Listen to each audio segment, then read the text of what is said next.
Son las 9 de la mañana con 11 minutos. Seguimos haciendo enlace USACH en la 94.5. Escuchábamos a The J. Gales Band con Centerfold, uno de sus grandes hits. Y también uno de los grandes hits de este programa es el panel Nuevas Voces. Es por eso que le doy la bienvenida a nuestros invitados para hoy día, a Sebastián Rivas, que es director de incidencia de Pivotes, y también a Daniel Grimaldi, director ejecutivo de Chile 21. Sebastián, Daniel, ¿cómo están? Bienvenidos a enlace USACH al panel Nuevas Voces. Hola Rodrigo, muy bien por acá. Buenísimo. ¿Qué tal, Rodrigo, Sebastián? Gusto de saludarles.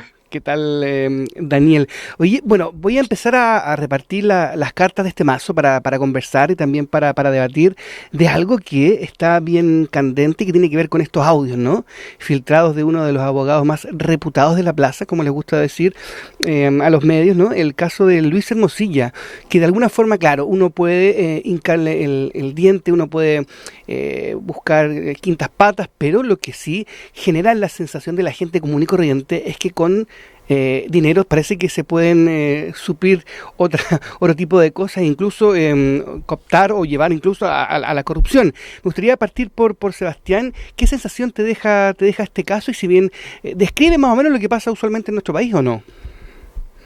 Mira, Rodrigo, yo creo que, a ver, tú das en el clavo en términos de que acá hay dos cosas que, entre comillas, yo separaría, pero no para efectos de que estén distanciadas, sino solamente para efectos de el análisis. El primer tema es que, evidentemente, en la grabación, lo que uno escucha es claramente elementos que tienen carácter, y los mismos involucrados lo dicen, de delito. Claro. Y esto tiene que ser investigado. Ya la Fiscalía Nacional anunció que se inició un procedimiento. Por supuesto, el Servicio de Impuestos Internos, la Comisión para el Mercado Financiero, que son las dos entidades mencionadas, donde podría haber pago de estos sobornos también, están investigando. Eso va por un lado. Evidentemente yo he escuchado todo tipo de teorías, imagino que Daniel también, imagino que tú también. Decía, estos sobornos se pagaron efectivamente, si no...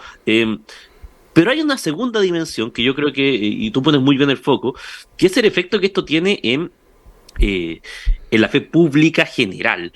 Y yo creo que no podemos en eso decir que la fe pública solamente se construye a partir de los elementos del Estado público. También se construye a partir de estas cosas. No sé si a ustedes les ha pasado, a mí en particular me ha pasado que cuando yo me atraso con algo del Servicio de Impuestos Internos, me llega un mensaje y hay un monto extra que pagar y hay un impuesto. Entonces uno dice, bueno, si es que no podemos confiar en estas instituciones, la situación se hace más complicada. Y lamentablemente el audio que se filtró, el audio que tiene como protagonista Luis Hermosilla, genera un halo de duda sobre si efectivamente existe corrupción al interior de estas instituciones o no, que me parece que es un tema muy delicado, de nuevo, por el impacto que tiene. Hay gente que lo ha comparado con el efecto que pudo tener en su minuto hace 13 años el caso La Polar, o lo que puede haber sido el caso Penta, en términos de que uno dice, bueno, hay reglas que son distintas para un lado o para otro.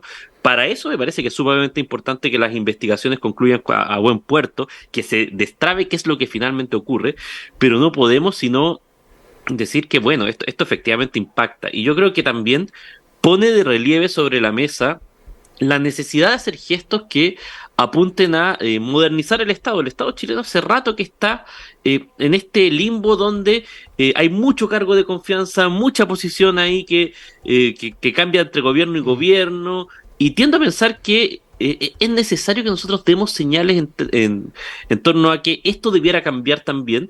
Es una situación que está conexa, no es directamente, claro, no es directamente vinculada, porque evidentemente la corrupción puede ocurrir en cualquier escenario, pero creo que para la fe pública, y creo que para el momento que nosotros estamos, es necesario también que avancemos en esos pasos y en ese tema que por lo general no ocupa tantos titulares, pero que es sumamente importante, y donde curiosamente existe un concepto bastante transversal de que tenemos que tener menos cargos de confianza, de que tenemos que tener más designaciones que sean por mérito, sobre todo en altos cargos.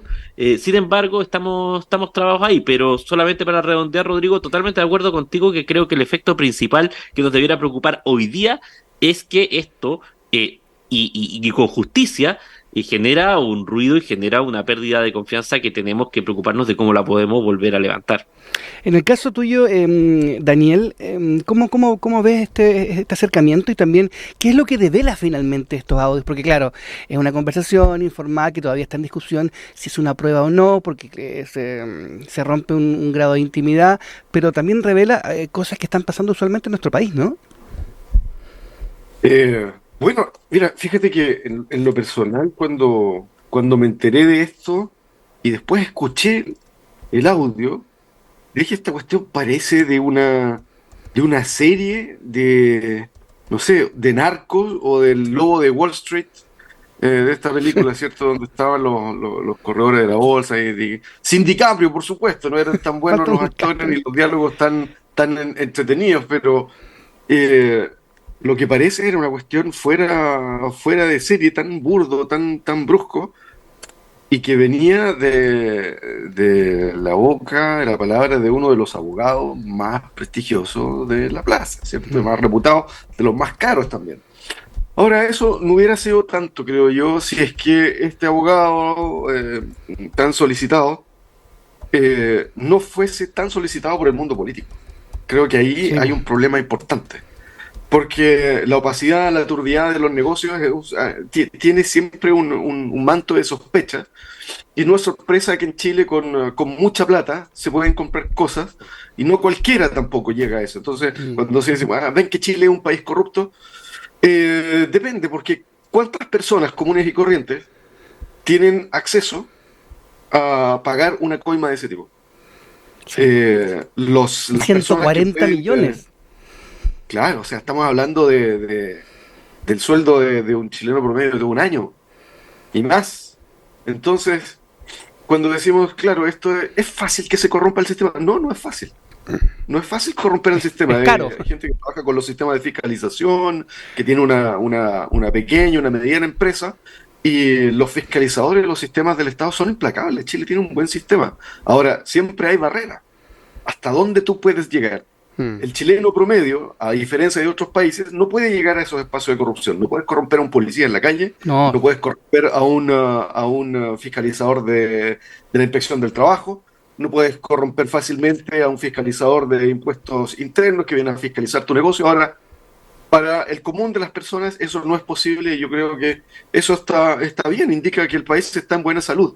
No como en otros lados, no quiero poner el ejemplo de los países para estar estigmatizando, ¿no? Pero gente que vive en otras realidades cuenta con frecuencia, sabes que allá no se puede hacer. En todos lados tenés que pagar una coima. Quieres montar un negocio, quieres hacer una transacción. Lo más simple, ¿ah? Amigos que intentan emprender en otro país, como simple ciudadano, y no pueden porque hay una red de corrupción y tenéis que entrar ahí, tenéis que pagar coima y no. Entonces siempre se aprecia que Chile no está en ese nivel, pero en las cúpulas, más arriba, ahí con plata baila el monito, como se sí. lo dijo hasta el mismo Hermosilla. Esta cuestión se arregla con plata. Entonces, los que tienen más plata, y eso es lo que enerva mucho, siempre tienen la solución a las cosas. Mm. Ok, hasta uno puede decir, hasta con desesperanza, bueno, esta cuestión siempre ha pasado. Ayer escuchaba a Isidro Solís que decía, bueno, siempre hemos sabido que esto pasa en Chile, y le costó, tuvo que explicar muy bien su frase para que no se entendiera que estaba justificando, que estaba Mm. normalizándolo.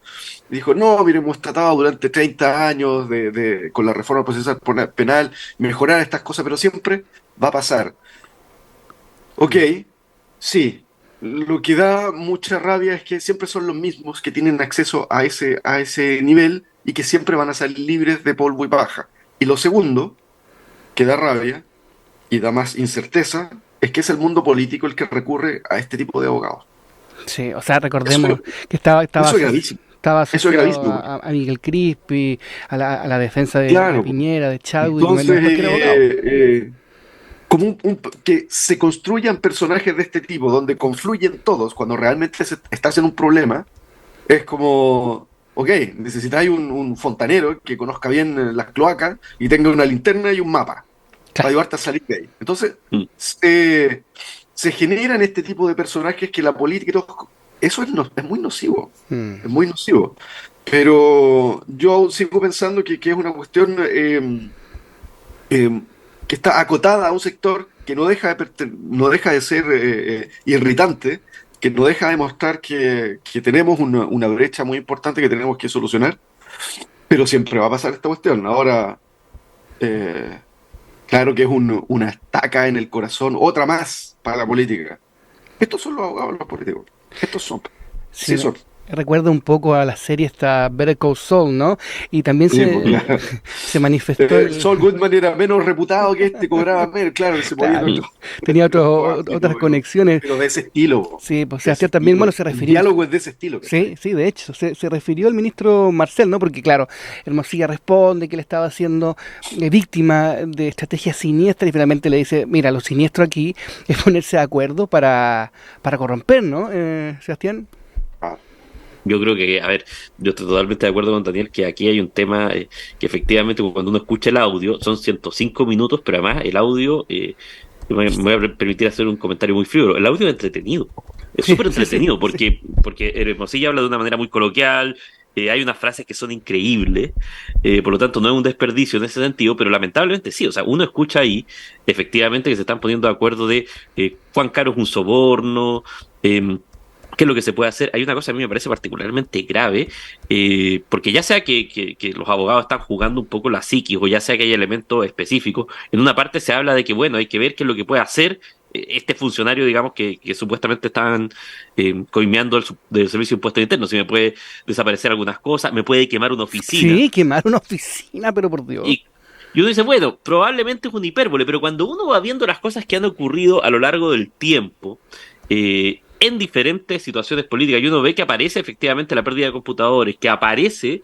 el tema de las quemas de oficinas, uno dice, chuta, a uno le entra razonablemente la duda de hasta dónde esto es, digamos, alguien que está, y que es una tesis que yo he estado escuchando, que Hermosilla no habría llegado a concretar los sobornos finalmente, sino que esto hubiera sido, Mm. entre comillas, algo para poderle sacar más dinero al cliente, o si es alguien que conoce muy bien los entresijos y que tiene esa habilidad y ese desparpajo para decir, bueno, aquí hay que hacer lo que es necesario, pero efectivamente todo esto es una conversación que como muy bien marcabas tú y como refrendaba Daniel, aleja al ciudadano promedio de la confianza. Por eso yo marco que creo Sí, que es muy importante reaccionar a esto, y yo siempre lo recalco acá, con un mejor Estado. Finalmente, es la señal que podemos tratar de dar a la ciudadanía. No porque necesariamente crea que nuestro Estado es corrupto. Yo que en esto creo que, y estoy con el periodista Nicolás Sepúlveda, que destapó la nota en CIPER, que decía ayer que es muy buena noticia. Él dice, yo no me hubiera imaginado que hubiera tanta repercusión y eso es buena noticia, porque significa que todavía nos escandalizamos. sí. Está bien que nos escandalicemos y yo creo que eso también habla de un cierto grado de mínima salud que tenemos hoy día. Pero efectivamente yo creo que tenemos que tomar medidas, tenemos que ser capaces de dar como sociedad un paso atrás en términos de la captura del Estado que ocurre gobierno tras gobierno con cargos súper específicos y tratar de generar una sensación de que en el Estado están los mejores. ¿Por qué? No porque necesariamente se vayan a evitar estas cosas, Ujú. sino porque estamos en un momento donde tenemos todavía que recuperar credibilidad de la ciudadanía. Yo creo que ahí hay un punto que no se ha trabajado de manera suficiente y que me parece que elementos como este generan un golpe brutal para la confianza. Creo que por ahí, por ese lado, viene nuestra mayor énfasis y nuestra mayor conversación, Rodrigo. Sí, Sebastián, yo creo que esa es la merma más grande, como dices tú, lo que tiene que ver con la confianza, porque además ya lo vimos hace un par de años con el caso Penta, cuyo castigo fue casi irrisorio, ¿no? Clases de ética, si bien el fiscal Gajardo en su momento trabajó para subir las penas, hoy día al parecer no son todavía lo que debiese ser y en el grado que sea acorde con la falta, ¿no, Daniel? sin duda, o sea, si no uno se pregunta, a ver, ¿cuántos piensan que Hermosilla va a terminar en la cárcel? Nadie. Nadie. ¿Quién va a decir? Uno de los abogados que son capos para sacarte a los más malos, o Mm. a gente que está bien en problemas. O sea, ayer se decía por ahí en una entrevista que el sistema judicial chileno va a ponerse a prueba. A ver, ya, bueno, A pelea ver. con este, trata de meterlo preso, a ver. La investigación, el proceso, lo defiende además su hermano, que es otro abogado penalista importante, Juan eh, Pablo. Juan Pablo Morcilla. Entonces, claro, probablemente no va a ir a la cárcel, tenga mérito o no la acusación. Claro, puede haber sido que haya estado solamente blufeando, ¿cierto? Y para sacarle más plata al cliente, que eso sería otro tipo de delito, que jamás corrompió a alguien. Entonces, si él mismo dice jamás pasé plata, entonces, ¿qué estaba ahí haciendo? Pues, si quería Mm. sacarle plata a alguien, estaba ahí jugando, ¿a qué estaba ahí haciendo? Claro, van a tener que explicar muy bien eso, se puede inventar algo así, pero el resultado es que la gente ya condenó, pero la gente no va a seguir mucho más esta cuestión. Y lo que se va a ver es que ese personaje no va a terminar en la cárcel, no va a ser sancionado muy probablemente. Porque además con la cantidad de información que tiene, imagínate que se pueda ir a la cárcel, ¿tú crees que se va a ir muy tranquilo a cumplir una pena? Va a tirar el mantel No, claro, probablemente. dice aquí caen 300, caen 1000 personas con el Obvio, mismo audio. obvio. Si tiene demasiada información de casos delicados, mucha gente, entonces, estos personajes que te digo que hay otros en la política chilena, donde todos confluyen en algún momento, cuando estás en problemas, sabéis que hay en el mercado ciertos personajes que hacen ese tipo de gestiones, donde tienen agencias de lobby, de intereses, hay unos bien conocidos Ujú. donde tarde o temprano todo el mundo llega cuando está en problemas y luego si ese personaje cae en desgracia, como se dice, es difícil que pague porque todos tienen secretos ahí que guardar muy bien. Entonces, y eso cuando los ciudadanos que lo intuyen muy bien, pero cuando se lo ponen tan fríamente y lo ven así, pucha, ¿qué esperanza te queda en el sistema? Sí, ¿Qué esperanza?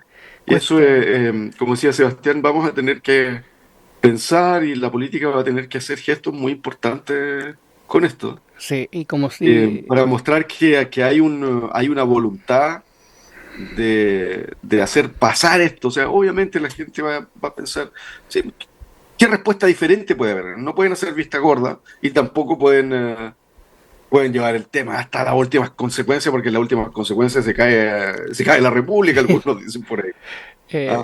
sí, Daniel, Pero mm, ¿cuál es la respuesta políticamente adecuada? No comunicacionalmente, políticamente adecuada.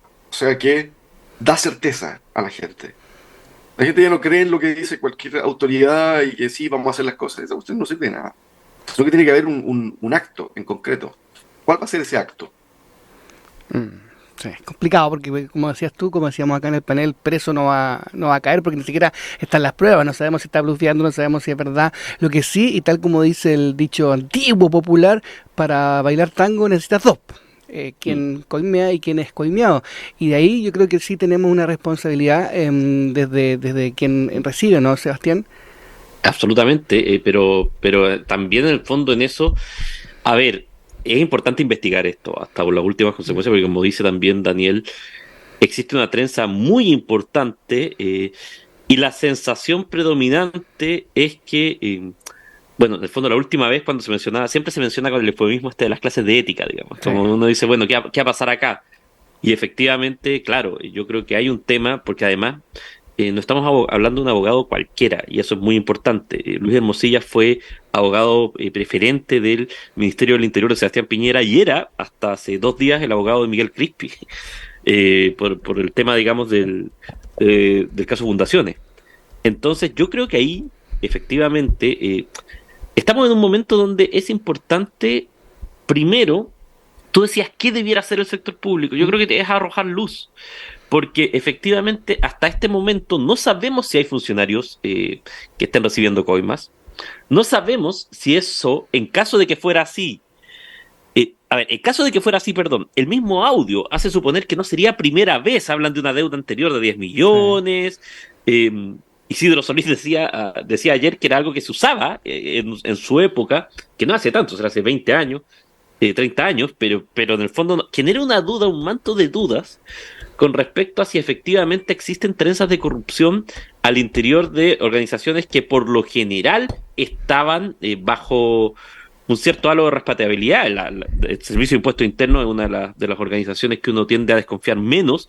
Y para qué decir la CMF, que es una organización creada ad hoc justamente para poder investigar estos temas en lo más alto. Entonces, me parece que en ese sentido, tú dices, claro, es muy importante también el que recibe, y por eso es muy importante que las investigaciones lleguen hasta las últimas consecuencias para poder no solamente descartar o aceptar qué fue lo que ocurrió y detectar qué es lo que está pasando, sino también entregar certezas a la ciudadanía. O sea, si aquí no hay una muy buena respuesta, la sensación que va a quedar es que existen trenzas de corrupción muy importantes y muy influyentes en el sector público, y esa es una situación muy compleja para la confianza general. Por eso yo creo que además, de nuevo, hay un nivel donde yo creo que en general el mundo político se ha resistido a entregar estos puestos de confianza, esta mirada, digamos, como de que ojalá, claro, en el fondo hoy día estoy sufriendo porque está el del otro lado, pero mañana me toca a mí y yo reparto los cargos.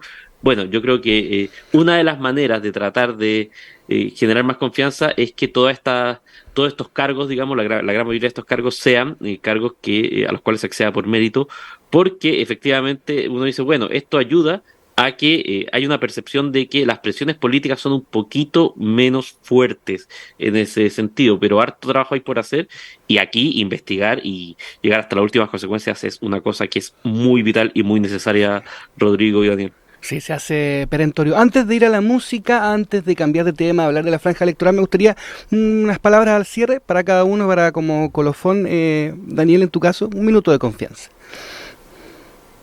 Minuto de confianza. Con cuidado. Podrían hacer una serie de esto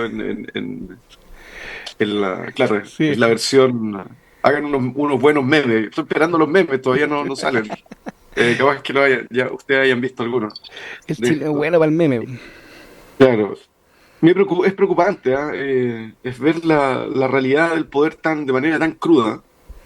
Yo creo que al final no se va a probar el delito. Son abogados demasiado avesados. Y las trenzas de poder son demasiado fuertes como para que, como te digo, que termine en la cárcel, pero hay aquí algo que aprender para el mundo político, creo yo, es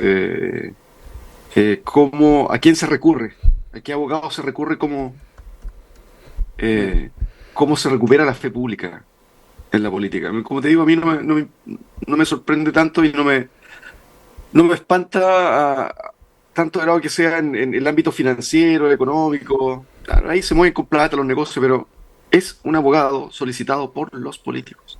Eso es muy grave. Para mí es lo más grave de todo. Y eso no puede ser y hay que dar señales. No se me ocurre alguna por ahora, porque es una trenza muy compleja, es un escenario muy delicado. Mm. Y obviamente, probablemente los que tuvieron contacto con él van a tratar de alejarse, ¿no? Nosotros no sabíamos, qué sé yo. Pero aquí tiene que existir algo, porque no es solamente un caso aislado que represente el mundo de los negocios, mucho más que eso, mucho más. Sí, yo le subo la apuesta. No solo no va a caer preso, sino que además va a seguir con su cliente. Claro, va a pasar un tiempo entre medio de un hiato, pero va a volver toda la normalidad. En el caso de Seba, rápidamente tus palabras al cierre antes de ir a la música. Bueno, básicamente que esto de nuevo es una situación que no tenemos duda de que afecta a la fe pública y que, bueno, estamos a la espera porque también hay versiones de prensa, y esto es de los amigos periodistas que Sí. todavía me quedan, de que quedan audio. No sé si es Quedan verdad o no, audio. no me consta. Segunda Pero temporada.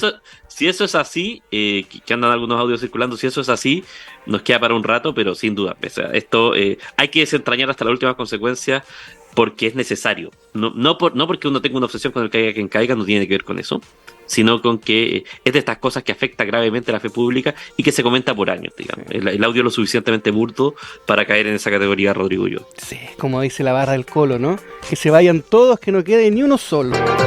9:39, escuchábamos a los Santos Dumont con ayer un clásico, un neoclásico de la música chilena. Estamos en el panel de actualidad con Sebastián Rivas, director de Incidencia de Pivotes, y también con Daniel Grimaldi, director ejecutivo de Chile 21. Y recuerdo, en la última elección a puertas de aprobar o rechazar, la gente estaba súper involucrada, andaba comprando su texto, lo vendían en la calle, lo buscaba en Mercado Libre, y chuta, mañana ya empieza la franja y la sensación no es la misma, ¿no? La gente está un poco desconectada con la elección del próximo 17 de diciembre. ¿Cómo lo ven ustedes, muchachos? Sebastián, partiendo por ti, este nuevo proceso que inicia mañana su franja, y cuáles eventualmente serían los mensajes que podemos esperar ahí.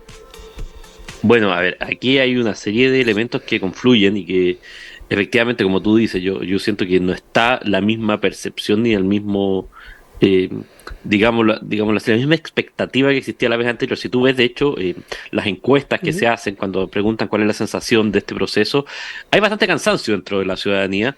Y en esa línea, por ejemplo, es importante recoger declaraciones como la que ayer dio el presidente Boric en la PEC, que decía, bueno, acá nosotros lo que sabemos es que sea cual sea el resultado, el 17 de diciembre el proceso se termina. Sí. Yo creo que en ese sentido, digamos, efectivamente la ciudadanía está en un minuto donde está expectante de ver qué es lo que ocurre, cómo se sigue con esto, y yo tiendo a pensar que, a ver, por lo que uno ha escuchado y por lo que uno ha visto y por lo que se ha filtrado por Twitter, por YouTube, las franjas, por lo general, es probable que veamos franjas de tono bastante parecido, Mm. tratando de marcar optimismo, tratando de dar mensajes relativamente simples, por supuesto que a favor destacando las bondades que tiene el texto y los elementos que pueden ser interesantes también, y nutriéndose de elementos contingentes, y él en contra, recalcando aquellos puntos que generan más incertidumbre. Yo creo que en general acá también hay elementos, y yo creo que eso es lo interesante. Yo creo que hay algunos elementos que pueden poner sobre la mesa, porque son básicamente porque nosotros hagamos lo que hagamos, haya votación a favor o haya votación en contra, el 18 de diciembre nos enfrentamos con una circunstancia donde vamos a tener que hacer trabajo. Si gana el a favor, vamos a tener que hacer trabajo para poder implementar Sí. la nueva constitución. Si gana el en contra, a mí me parece que después de 4 años de conversación hay algunas cosas que están sobre la mesa y que parecen bastante claras. En mi caso en particular, el tema de modernización del Estado, lo comentaba en el primer bloque, nos parece desde Pivotes que es un imperativo, Sí. pase lo que pase, digámoslo así. La nueva carta, la propuesta constitucional, incluye elementos que apuntan a un nuevo régimen de empleo público, que apuntan a modernización del Estado, apuntan a que haya mucho menos cargos designados por confianza y que esos cargos pasen a ser mayoritariamente por mérito. En caso de que gane el en contra, a Mm. mí me parece que es una de las deudas que la clase política tiene que responder, no necesariamente porque solo porque sea bueno, sino también por lo que comentábamos al comienzo. Creo que necesitamos alguna señal a la ciudadanía, sí o sí, de que estamos preocupados de los elementos que están pasando. Es complejo que después de 2 procesos Sí. la Mm. respuesta sea que terminemos exactamente igual que como comenzamos. Se ha generado mucha conversación, se ha generado mucho debate, se han generado muchos insumos. Creo que, por ejemplo, ese tema y probablemente el sistema político son 2 temas que están pendientes de cómo resolverse, ya sea de la manera como la constitución que estamos plebiscitando lo plantea, o si es que no, vamos a tener que hacernos cargo, porque me parece que son dos patas que no se van a ir. Y por supuesto, creo que la franja de la favor va a aprovechar que tiene esos elementos incluidos para destacarlos. Y la franja del en contra, insisto, creo que va a ir en la línea de lo que hemos visto en los últimos días, de plantear debilidades del texto, de plantear también eh, digámoslo así, dar cierta certidumbre, al menos la franja oficialista, de que el proceso no Mm. continúa, no va a haber una tercera asamblea de inmediato. Creo que por ahí es lo que vamos a ver mañana en el debut, Rodrigo Ulloa, si es que no tuviera que anticipar. Así es, Daniel, desde tu parte, ¿cómo ves este nuevo proceso que se inicia con la franja y qué mensajes esperas tú también encontrar ahí? Porque, por ejemplo, no sé, está el en contra, pero hay formas distintas de estar en contra. No sé, está la parte de la DC, está la parte Mm. del oficialismo. ¿Cómo lo ves tú? Bueno, lo que veo primero es que la campaña del en contra la tiene mucho más fácil que la campaña Claro, de la favor, siempre es más fácil porque estar en contra de algo. eh, eso es básico, que Sí. siempre es más para las campañas, Mm. digamos, el disgusto, el rechazo a algo moviliza mucho más que la esperanza. Sí. Incluso uno puede considerar que el primer referéndum, donde una gran mayoría dio el paso a que se hiciera un- una nueva convención, una nueva constitución, que es como el plebiscito fundante, también puede leerse como un rechazo a toda la política existente. ¿Cachai? Claro. Sí, estoy a favor de que se haga una nueva constitución. Entonces, en cualquier caso, siempre es más fácil. Y yo creo que ahí los que desean que esta constitución se apruebe lo tienen mucho más difícil.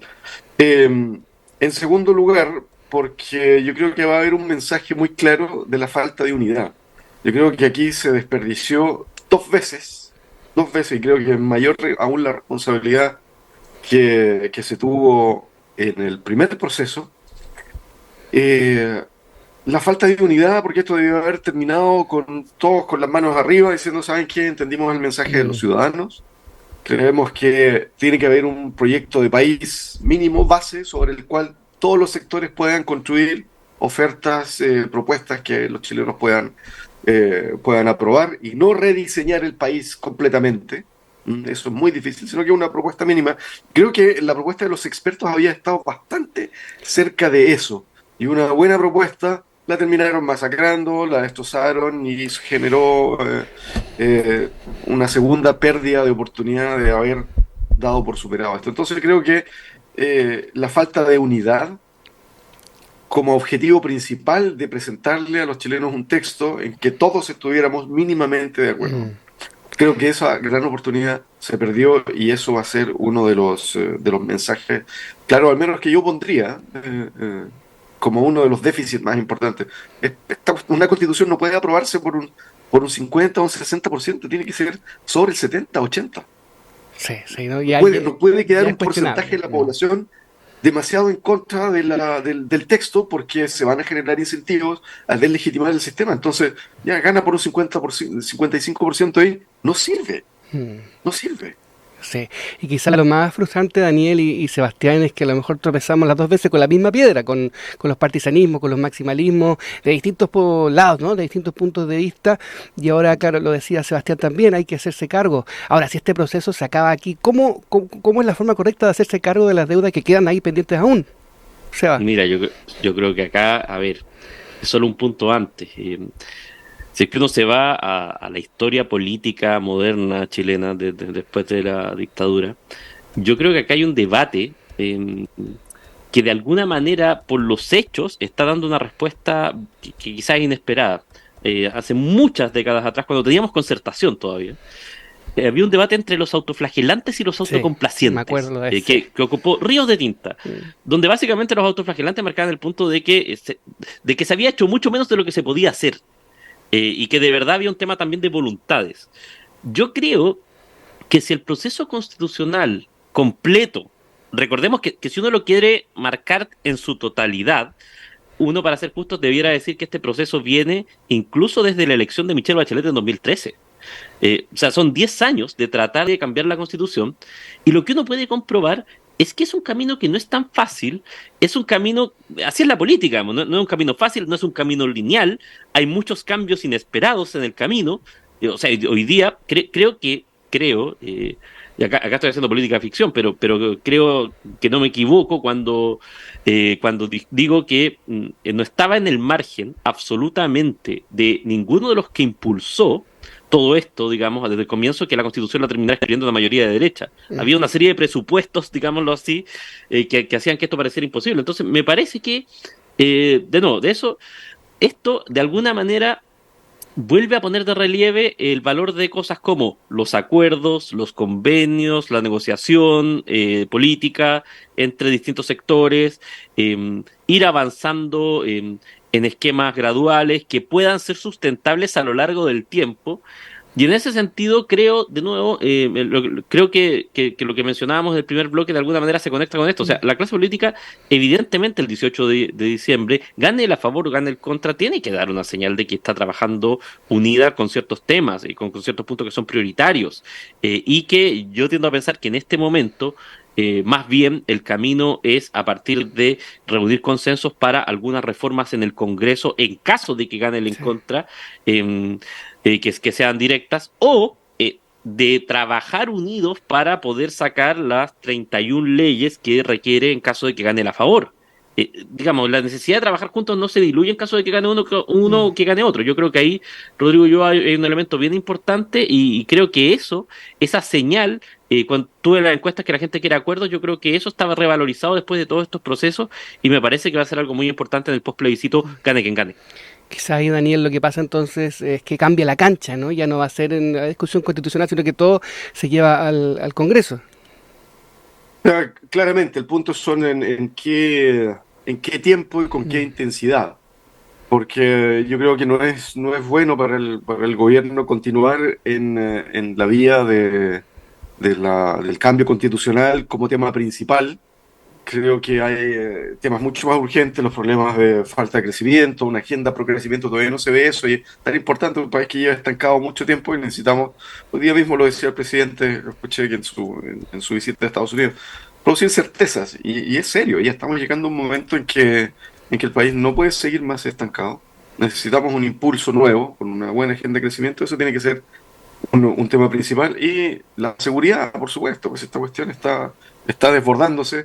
Obviamente no somos como otros países que tienen problemas mucho más altos, estamos hablando de 40 homicidios por cada 100.000 habitantes y más, no estamos en ese caso, no estamos en el problema de Centroamérica, pero también somos un país diferente que está acostumbrado a otra forma de vida, y para nosotros también sigue siendo grave las cifras que tenemos. Entonces, esas son las urgencias que el gobierno debe atender. No veo espacio para seguir en el tema constitucional. Por lo tanto, eso no significa que no sea importante, y creo que hay que aprovechar la base de ciertos acuerdos que ya hay. Para no ser tan negativo, a pesar de que yo creo que se va a rechazar, y hay cosas que, independientemente del texto, creo que el gran problema de esto es que no generó el consenso y la unidad. Puede incluso ser un buen texto o un mal texto, da lo mismo. El resultado para afuera es que no genera consenso necesario. Sin embargo, el texto tiene avances importantes que ha sido producto también del primer proceso. Hay temas que vienen, que entraron en la agenda, como la existencia de mejoramientos en el sistema de reclutamiento del personal público, como lo dijo Sebastián. Hay propuestas muy interesantes, de las que a mí me gustan más, en participación ciudadana, por ejemplo, la participación de asambleas ciudadanas electas por sorteo. Está genial, eso es de avanzada, es tremendo, eso nos pone a nivel internacional. Hay cosas muy buenas también en el ámbito penitenciario,